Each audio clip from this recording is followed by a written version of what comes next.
Welcome everyone to the first in our monthly series of bioethics webinars for the 2017-18 academic year. My name is Dr. Sean Philpott-Jones, and I am the director of the bioethics program of Clarkson University and the Icahn School of Medicine at Mount Sinai. Before we begin, I would just like to take a couple moments to run over some basic housekeeping and webinar protocol items. First, in order to ensure proper audio, please make sure that you've turned up the volume on your computer speakers. If you are listening to this presentation by phone, please mute your telephone line so that others on the phone line do not hear any background noise or disturbance. If you experience technical difficulties at any time during the webinar, please call area code 518-631-9860 and someone will try to help you. You're welcome to ask questions anytime during the presentation using the text box located on the lower left-hand side of the screen. It is likely, however, that these questions will be held to the Q&A session at the end of the presentation. If we run out of time before all of the questions have been answered, you can email a list of queries for us to follow up. Finally, this webinar is being recorded. If you or a colleague would like to see the webcast again, it will be archived and made available for you to watch upon demand. Now that those few minor housekeeping items are out of the way, I just want to go ahead and start with our presentation on the ethical, legal, and social issues associated with gene editing. Now, this talk is really meant to be an introduction and overview of the different ethical, legal, and social issues associated with gene editing, and isn't going to go into those issues in great depth. As you might imagine, the issue of genomic editing raises a large number of issues that could be explored in great depth through a series of webinars or day-long conferences. Now, when we are talking about genome editing, what we're really focused on nowadays is the use of a new approach called CRISPR-Cas9. And for those of you who are unfamiliar with the biochemistry associated with this, CRISPR stands for Clustered Regularly Interspaced Short Palindromic Repeats. These are palindromic sequences of DNA that appear throughout the human and other genomes. Cas, on the other hand, refers to CRISPR-associated proteins, and the CASP or the CRISPR-Cas complex is actually found as a natural process in bacteria that they use to protect themselves from pathogens such as viruses. And this particular system selectively targets genes for editing and regulating. And on the next slide, I'm just going to briefly show you what that approach looks like. So you have a target set of DNA, and then you have a combination of the Cas9 system as well as a series of guiding and tracer RNAs. What is unique about the CRISPR-Cas9 genome editing technique as compared with prior genome editing or gene transfer technologies that we've used is that it is very specific and allows us to target specific gene sequences and either excise them from the genome or replace them with altered or functional sequences. So in the past, when we've been focusing on genome editing using gene transfer techniques such as the use of retroviruses, while that enables us to insert new genetic sequences into the genome, it is not done in a highly specific and targeted way. Moreover, it is much more challenging using that technology to knock out a potentially defective gene. And so what this technology allows us to do is alter the genome in very specific ways, as well as not only selectively remove damaged DNA, but insert corrected or altered DNA in a very site-specific and explicit manner. Moreover, because it is site-specific, and although we'll talk about the safety issues in a bit, that site specificity differs from prior retrovirus-based techniques in which those techniques relied on the retrovirus inserting new DNA at random throughout the target genome. And in many cases, there was a concern about safety because the use of those retroviruses to insert new DNA sequences could lead to the disruption of existing important genes, or should that insertion occur upstream of a potential oncogene, could lead to the formation of cancers. Now, what are the possible uses of this technology? Well, some of them are listed here, and researchers are already looking at the use of CRISPR-Cas9 mediated genomic editing for a variety of things. Now, we're going to talk primarily about gene therapy here, but there are also non-human applications, including agricultural applications, synthetic biology, pathogen gene disruption, and even ecological vector control through targeted sterilization of mosquito species to prevent them from transmitting diseases such as malaria, dengue virus, or Zika virus. Now, the main focus of this talk is really going to be on the ethical, legal, and social issues about using CRISPR-Cas9 for genome editing. And it is important to note that the pioneers of these technologies, such as CRISPR pioneer Jennifer Doudna, they've actually been concerned about these issues, and she organized a meeting of CRISPR researchers and bioethicists, as well as theologians and other stakeholders, to discuss the application of CRISPR-Cas9 technology specifically for human germline modification. And I'm going to mention the outcomes of this meeting a little bit later. But when we focus on ethical issues surrounding the use of CRISPR-Cas9 technology, I think it's important to remember that these debates are nothing new.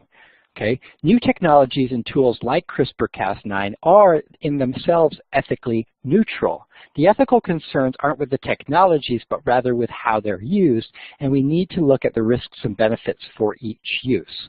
So the example I always like to give is the fact that hammers and chainsaws are very, very useful tools.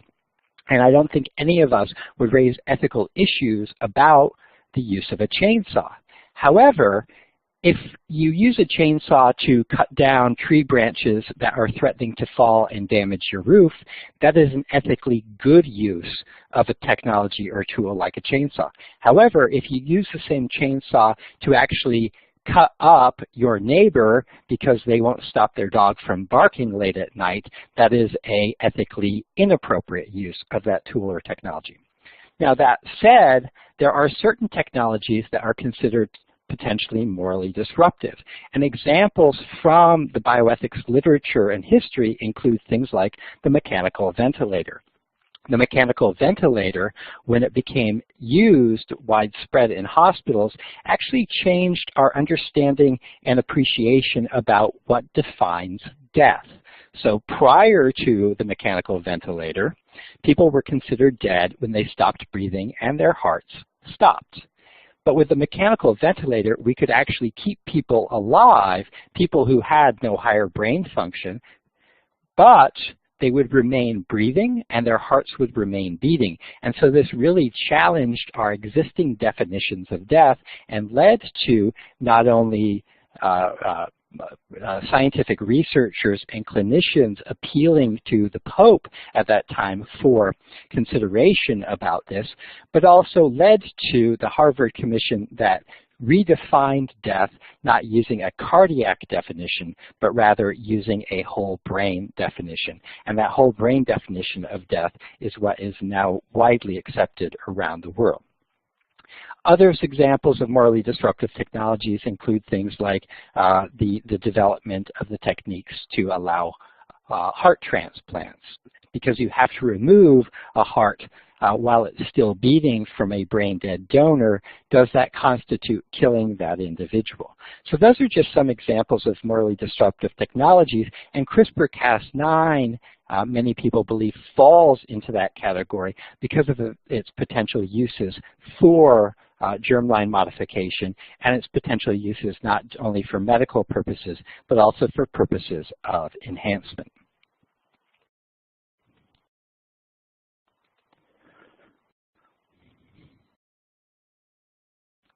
Now, what are some of the benefits of CRISPR-Cas9?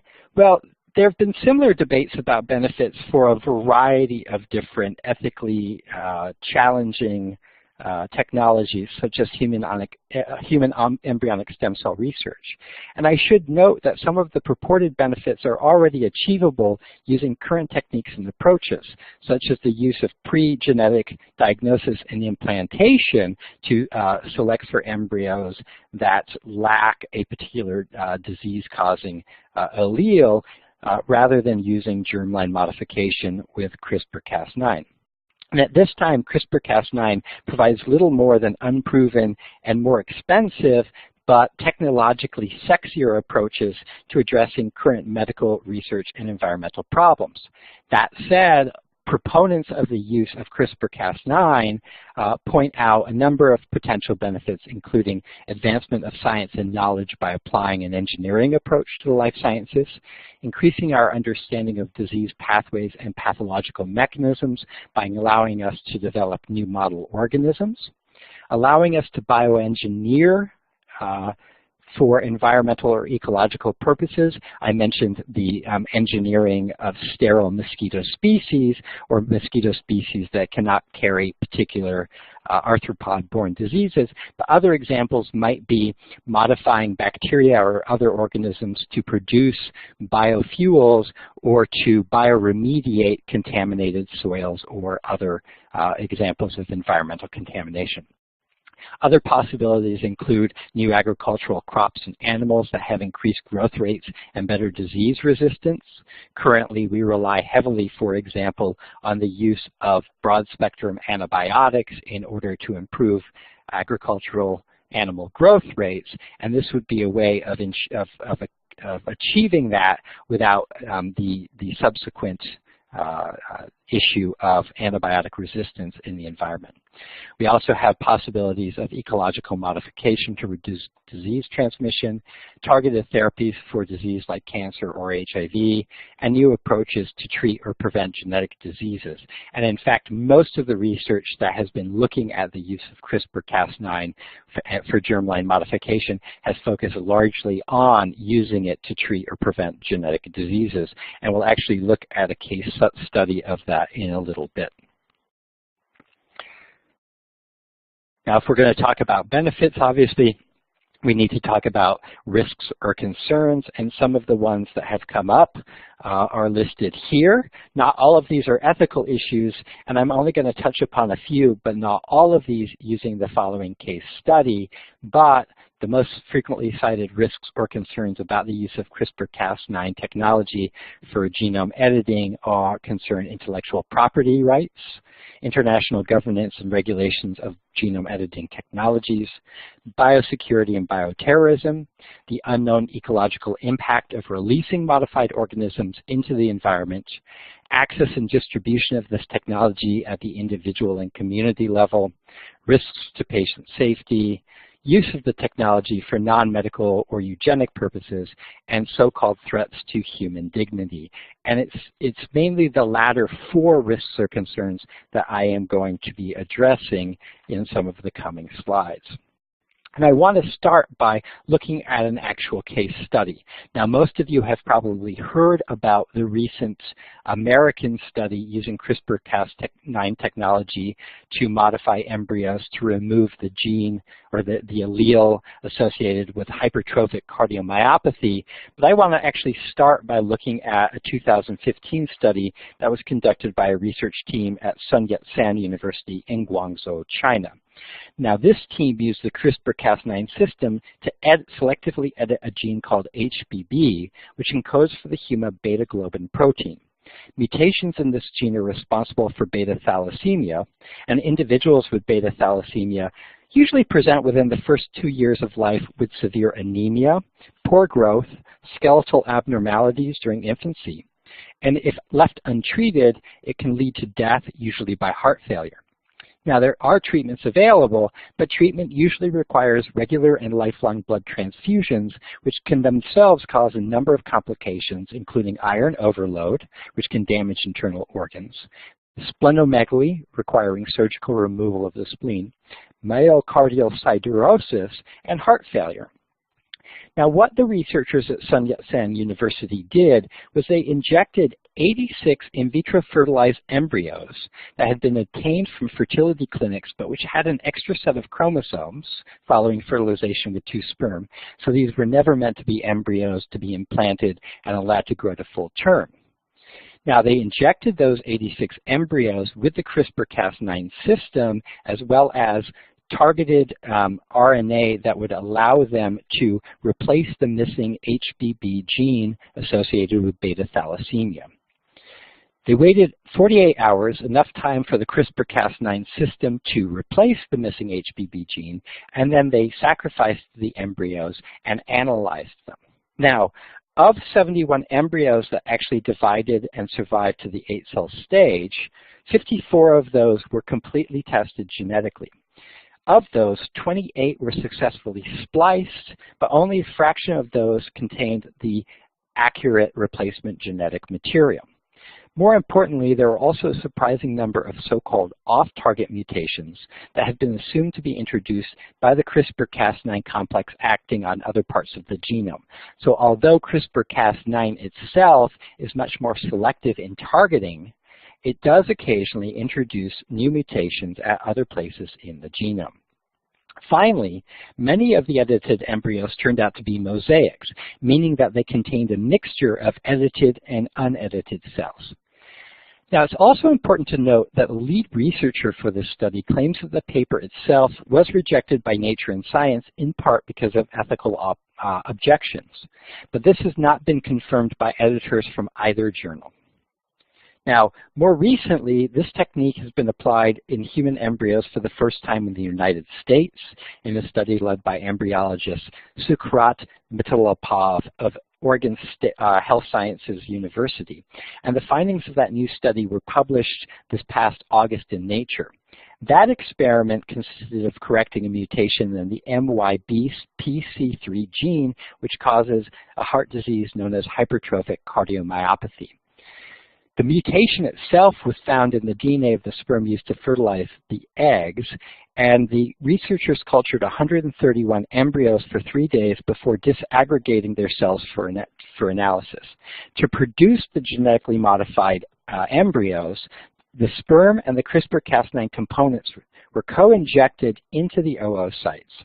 And this very early introduction of the gene editing system helps circumvent some of the problems that the Chinese researchers saw, including some of the cells failing to incorporate the desired change, and it also reduced the likelihood that the system would act on undesired sites in the embryos. And we'll talk about exactly what the outcomes of that study were in a little bit, but they did have higher rates of success in curing or correcting the defective gene in the case of the U.S. study looking at hypertrophic cardiomyopathy.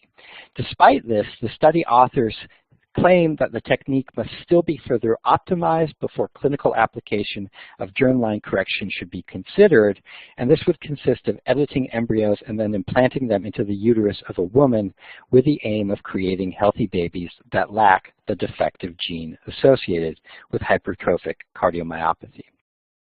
Now, all of these raise a number of ethical issues and concerns, one of which would be threats to human dignity, as well as the potential risks to patient safety. And in exchange, we have the clear benefit in the case of the Chinese study that it presents a new approach to treat or prevent a genetic disease like beta thalassemia.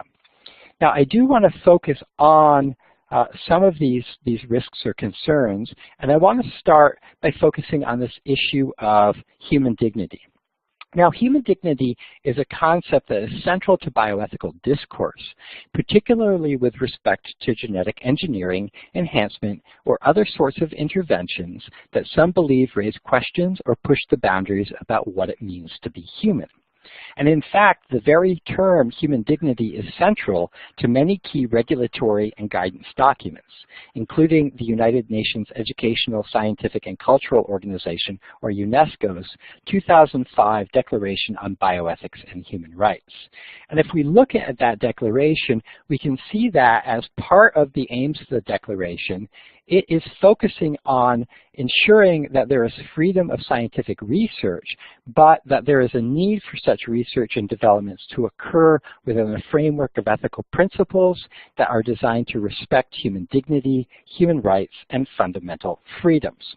Now, this is not the only example of a guidance document that addresses this issue of human dignity. For example, we have the United Nations Declaration on Human Rights from 1948, the Declaration of Geneva, the Declaration of Helsinki, UNESCO's Universal Declaration on the Human Genome and Human Rights from 1997, the United Nations Universal Declaration on the Human Genome and Human Rights from 1998, and this is in addition to the UNESCO Universal Declaration on Bioethics and Human Rights. But all of these issues, while they focus on the concept of human dignity, fail to answer a fundamental question, and that is, what is human dignity? And I often like to ask, when I present this talk, or similar talks that focus on human dignity in public, I often like to ask the audience to give me what they think a definition of human dignity is, and it can be quite challenging. And the fact of the matter is, while dignity is defined as the quality of state of being worthy, honored, or esteemed, and while many national and international documents state that a respect for human dignity should play a primary role in every bioethical decision, it really is a very difficult concept to both define and to measure. And I really like this quote from the late public health pioneer Jonathan Mann, who, when asked about human dignity, stated he didn't know, but he knows when his dignity is violated. And in many ways, it's similar to a very famous U.S. Supreme Court ruling looking at the issue of obscenity in pornography, in which the justice, writing for the majority of opinion, said that he couldn't define when something was obscene, but he knew it when he saw it. Now, in addition to this issue of human dignity and related to it, one of the most common concerns that is raised in discourse around new technologies like CRISPR-Cas9 is this concept of, should humans play God? And this is one of the fundamental arguments that opponents to the use of technologies like CRISPR-Cas9 often raise. And a lot of it relates to this fear about the so-called slippery slope. And so I think it's worth just talking about the fear of the slippery slope. So while researchers are using CRISPR-Cas9 in experiments that are designed to treat genetic or malformation-related diseases, such as beta thalassemia or hypertrophic cardiomyopathy, there is great concern that developing and refining those technologies and bringing them into the clinic will eventually lead to their use for other purposes, including cosmetic purposes, such as selecting for children that have blue eyes or blonde hair, for behavioral purposes, including selecting for children that have increased intelligence, that are less likely to engage in violent behaviors, or that have particular artistic aptitude or athletic prowess. And so the primary concern, obviously, is that if we allow researchers to develop technologies that will be used to treat beta thalassemia, it is not far off that we will use those same technologies to genetically enhance some of our children and create a almost Gattaca-like situation where you have an elite cadre of individuals in society who are enhanced and a larger underclass of individuals who lack such enhancements. But there is an inherent fallacy in the slippery slope argument, because a slippery slope argument is typically a negative argument where there is an attempt to dissuade someone from taking a course of action, because if they do it, it will lead to some undesirable or unacceptable final conclusion. But that requires that a number of interrelated events occur. And these can be represented by a series of conditional statements. For example, if P leads to Q, and if Q then leads to R, then R will lead to X and Y and eventually Z, with Z being the undesirable outcome. And it reduces that set of conditional statements, that series of statements, to the idea that P inherently implies Z. But there are a series of intermediate steps to get from P to Z, and the strict necessity of each step isn't required. This is important because the strict implication that P will imply Z relies on the probability that each of those sequential steps will occur. So if P leads to Q 90% of the time and Q leads to R 90% of the time, then it is possible that P will eventually lead to Z. But it becomes less likely the lower the probability of each subsequent step. More importantly, this is where politicians and professional organizations can step in, and they can actually allow the use of some of these technologies. For example, the use of CRISPR-Cas9 germline modification in order to treat genetic diseases, but they can prohibit its use for less desirable uses such as cosmetic or behavioral modification.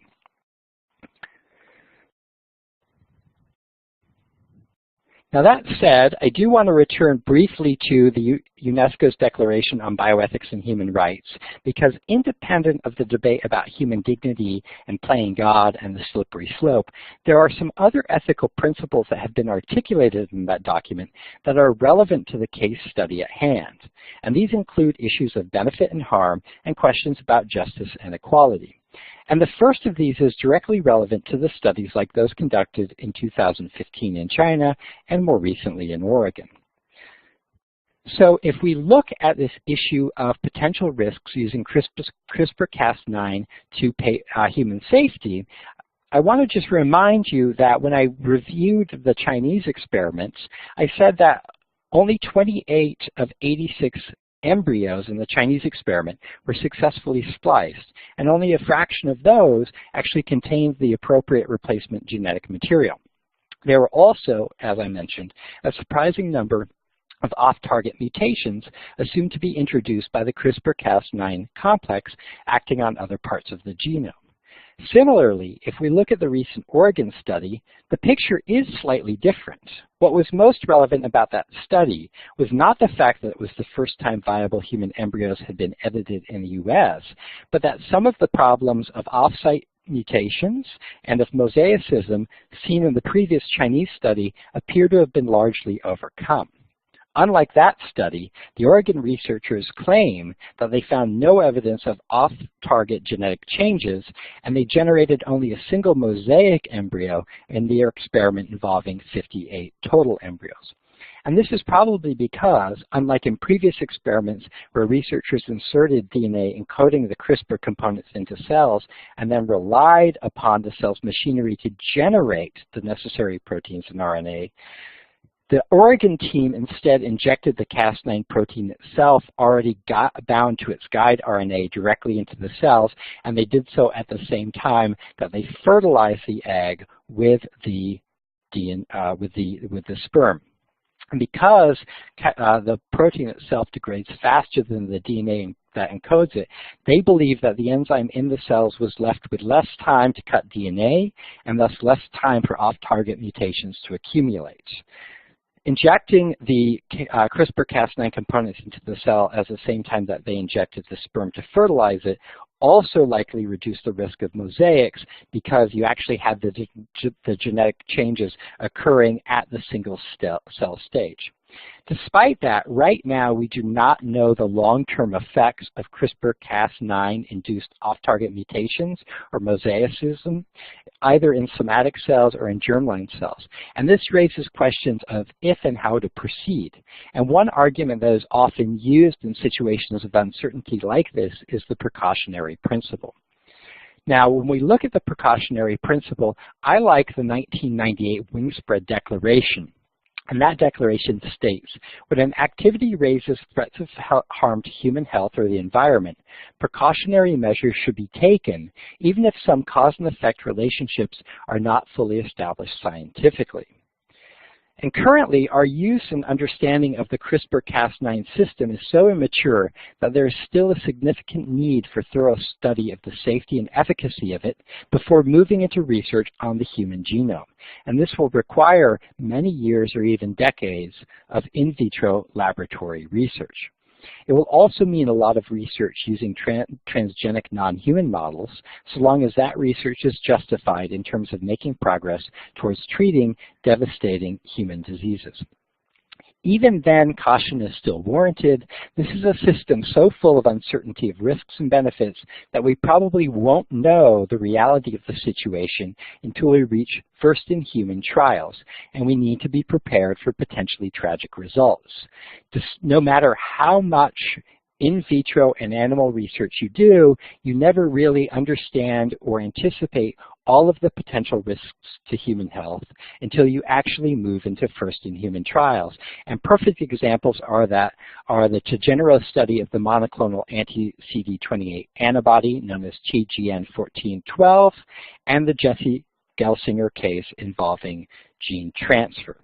And that is why there is considerable need for transparency and openness when discussing if, when, and how to use CRISPR-Cas9 technologies to treat human disease, to modify living organisms, or for any of the other proposed uses. Now finally, from an ethics perspective, I just want to touch briefly on the broader ethical issue that influences this debate, but is no way unique to discussion around CRISPR-Cas9, and that's the issue of access and social justice. And although genetic techniques like the use of CRISPR-Cas9 are becoming increasingly less costly, they still require a lot of resources that some health systems and many individuals cannot afford. And so we need to consider, as we introduce these technologies into the clinic, whether or not we are creating or widening a gulf in terms of access to these technologies to treat human disease. Related to this is the issue of education. Education is also a matter of justice, and that is because persons with a lower educational level and lower health literacy, even if they have resources, are often denied the information that they need to exercise their freedom and autonomy in deciding if, when, and how to use these technologies. Finally, at the beginning of my talk, I did mention that the researchers who developed or co-developed the CRISPR-Cas9 technology organized a meeting of CRISPR researchers and bioethicists to discuss the application of this technology to human germline modification. And they brought together 18 renowned researchers, ethicists, theologians, and others, including Nobel Prize laureate David Baltimore, Paul Berg, philosopher Altacharo, George Church, George Daly, and Keith Yamamoto, and they discussed the issues surrounding the application of CRISPR-Cas9 for human germline modification purposes, and subsequently published an editorial in Science entitled A Prudent Path Forward for Genomic Engineering and Germline Gene Modification. And in doing that, they called for a temporary pause on the use of these technologies for human experimentation while the ethical, legal, and social implications of these technologies were discussed. They also came up with 4 basic recommendations for moving forward while we continue to debate these issues. And those recommendations included allowing basic and preclinical research on the use of CRISPR-Cas9 to proceed, allowing its use for gene editing of somatic cells, that is, cells whose DNA is not passed down to the next generation, because this falls under existing regulations for gene therapy or gene transfer technologies.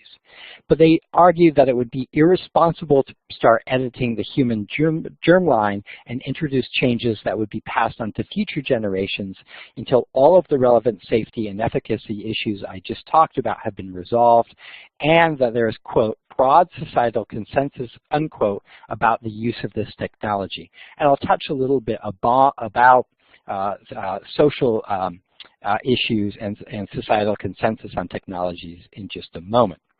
Finally, they did suggest that there should be an online or an ongoing international forum to discuss the potential medical uses of germline editing, to also help steer policymakers in drafting policies and regulations that restrict or promote the use of these technologies, to make recommendations and guidelines for when these technologies should be used, and to encourage coordination between countries.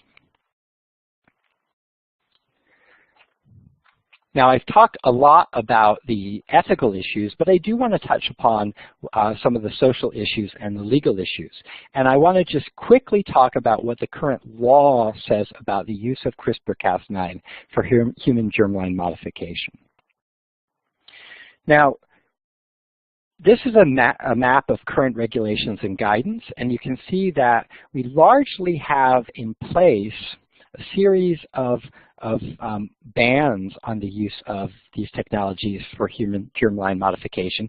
And those bans are not explicit about CRISPR-Cas9 technology themselves, but about the use of any technology that can be used to selectively modify the human germline. And you can see that there are a number of countries, such as Canada, Mexico, Brazil, and most of the European Union, as well as Oceania, that have legislative bans.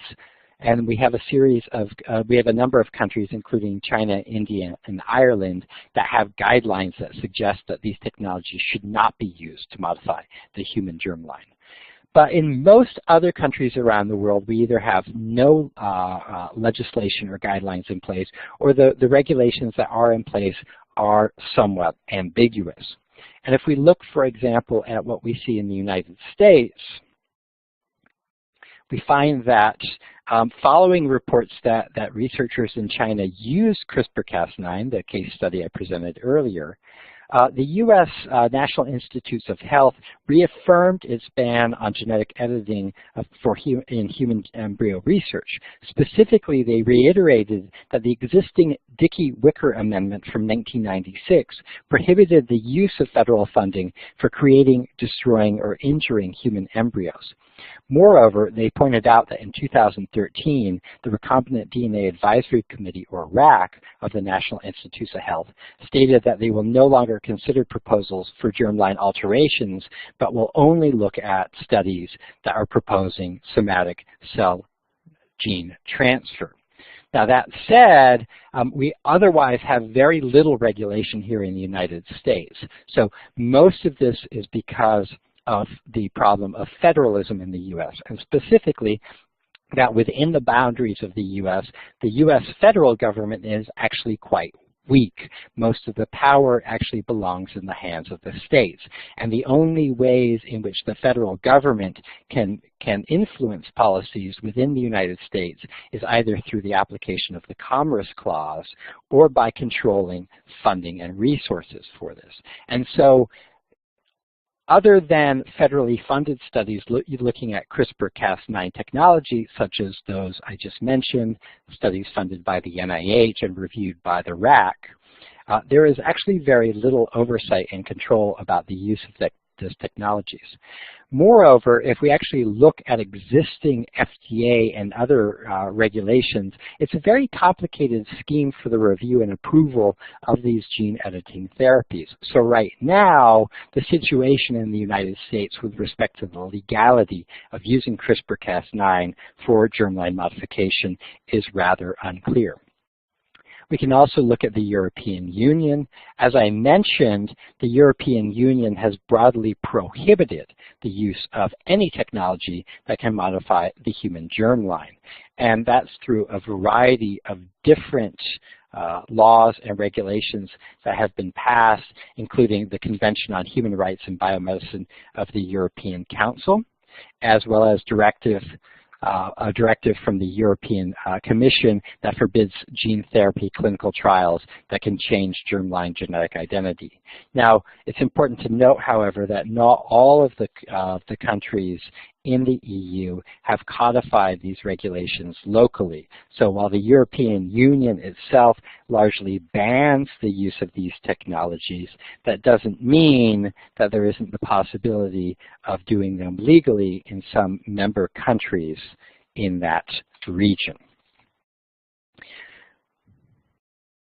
Finally, I just want to touch briefly upon the issue of social understanding and acceptance about the use of CRISPR-Cas9 or other germline modification technologies. And I think it's important to understand that when we consider societal understanding of acceptance of genetic engineering, we have to understand that a lot of that is influenced by popular media representations of genetic engineering through movies like Gattaca. Now, when we actually look at studies that have assessed different societal understandings or appreciation of these issues, we can look, for example, at a Pew Research Center study that found that a majority of Americans oppose genetic modification of children for any reason. And what's interesting is that there were no significant differences in the responses of people when they were examined or according to race, ethnicity, education, or religious affiliation. More importantly, however, women were less likely than men to approve of germline editing of children, and those over 30 were less likely to approve of gene editing than those under 30. Now, that doesn't mean, however, that despite the fact that the majority of Americans are opposed to the use of germline modification to treat diseases or for other purposes, that doesn't mean that in the future it won't become a widely accepted and approved method of treatment.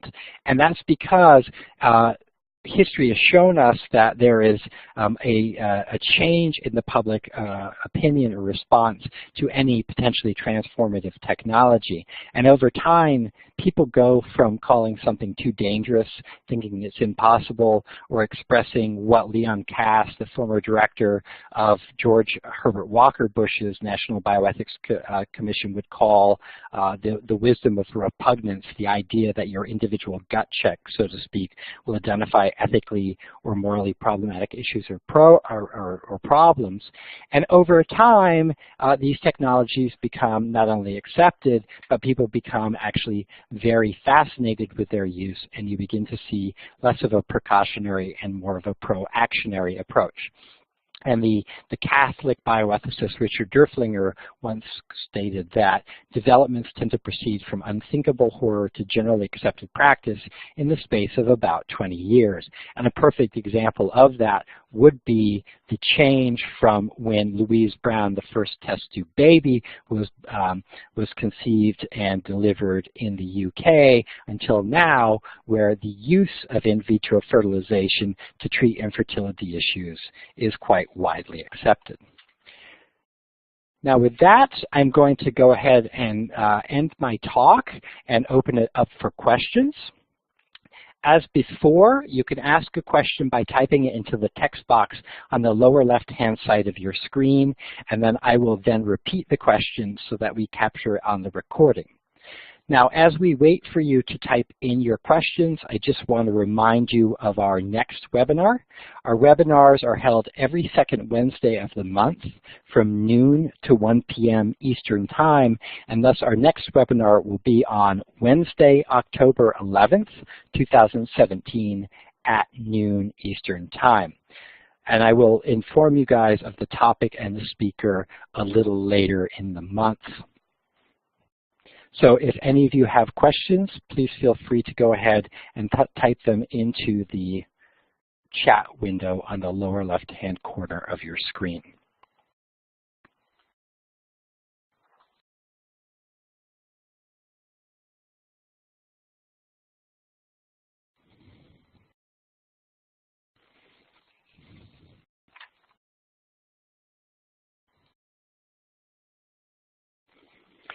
I see a couple people typing in questions. While we wait for them, I also want to encourage those of you who participate in our monthly webinar series, to shoot me an email and let me know about some of the different topics or concepts that you'd like to discuss. We're always open to inviting outside people, experts on various topics, and we really want to make sure that these webinars are speaking to and addressing the ethical issues that you guys are interested in or that you're struggling with on a daily basis.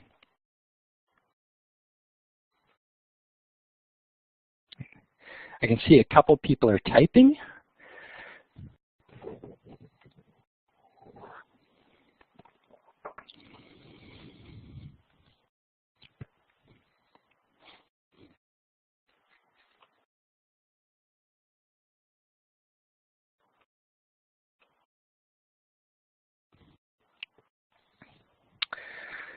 But while we wait, I again want to remind you as well that I am recording this presentation, and once that recording is available, we'll go ahead and post it on the Bioethics Facebook page, as well as send it to all of the people who RSVP'd or attended the session. But that recording is publicly available, so you are free to share it with any of your colleagues who didn't participate in this session. All right. So we have a couple questions now coming in. Alana Kepton, a bioethics program alumna from Israel, asks, justice in terms of acceptability, this will always be expert technology, thus centered in high-tech centers far away from the majority of people. That's more of a comment, but you're absolutely correct, Alana. And that is true of most biomedical, particularly technology intensive advancements. But what we do see is that while if we look at other examples such as IVF, that while initially when those technologies were first introduced and they were first approved by the FDA or other national authorities, they were largely restricted to people or largely accessible only by people who had considerable financial resources and who did live in major metropolitan centers around the various countries. But over time, as those technologies become simpler, as the cost of those technologies decreases, we do begin to see them become more widely available in the larger and more rural communities. And so I do think that that's an important point. However, that's going to be the case of most new technologies, medical technologies that are introduced, and that we need to be cognizant about that issue of access and social justice, not only access from a financial perspective, but also from a geographical or an educative perspective. But I do believe that we can often address those concerns if we're aware of them. So Richard is asking about if I have any sense as to how many scientific research initiatives there are in the U.S. to explore further uses of the CRISPR-Cas9 technology along the lines of the Oregon group as well as abroad. And the answer is I really don't. As with most scientific research studies, it's often difficult to get a sense outside of the large and well-established research groups exactly what types of studies that they're doing, particularly because CRISPR-Cas9 technology is so easy to use and is readily available. I believe now some of the different biotech companies are actually selling kits that laboratories can use to use CRISPR-Cas9 technology in their own research. I think it is going to be largely and widely used. Now, how much of that research is going to focus on the use of this technology for germline modification, I don't know, and that's part of why the 2015 summit looking at the ethical, legal, and social issues of human germline modification called for that issue of transparency in order to better track on and to better harmonize how different countries were regulating, reviewing, and approving these sorts of studies. Now, Wendy from Honduras is asking if I know of countries where there's no regulation of any type, if they are doing these types of studies. And the answer is there are many countries, I'm going to pull the slide back up, where they actually have very few regulations regarding the use of any technology for human germline modification. And if we actually look at the map of those countries, we can see that many of these countries do have the technological capabilities to carry out research projects in this arena, such as the countries in Central and Eastern Europe, Norway, and others.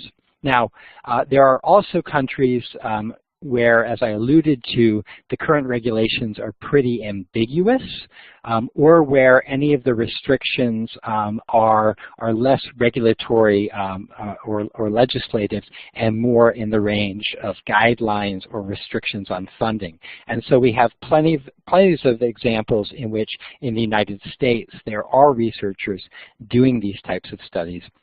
And I'm sure similar research is occurring in countries like Russia. I think it's important to point out that, too, that China has guidelines that prevent the use of these technologies for human germline modification, but the very first studies on their use came out of Sun Yat-sen University in Guangzhou, China. Now, Linda and Beto state that the term human dignity leaves no room for a negative option if one chooses to go against the social norm of respecting human dignity. Perhaps a better term needs to be sought. And although I didn't really phrase it that way, I think you're absolutely correct. And in fact, there's a really nicely articulated paper on this that was written by the philosopher Ruth Macklin. I believe the actual title of the article is called Dignity Schmignity, and it really challenges the idea that human dignity as a concept that should be guiding ethical principles, particularly with respect to national and international guidance documents. So I wholeheartedly agree with you, Linda and Beto, that this term really is too vague, and I like how you phrased it as it also leaves no room for a negative option. So thank you for that comment. Now, we still have a couple minutes left, so if you have any other questions, please feel free to type them into the window.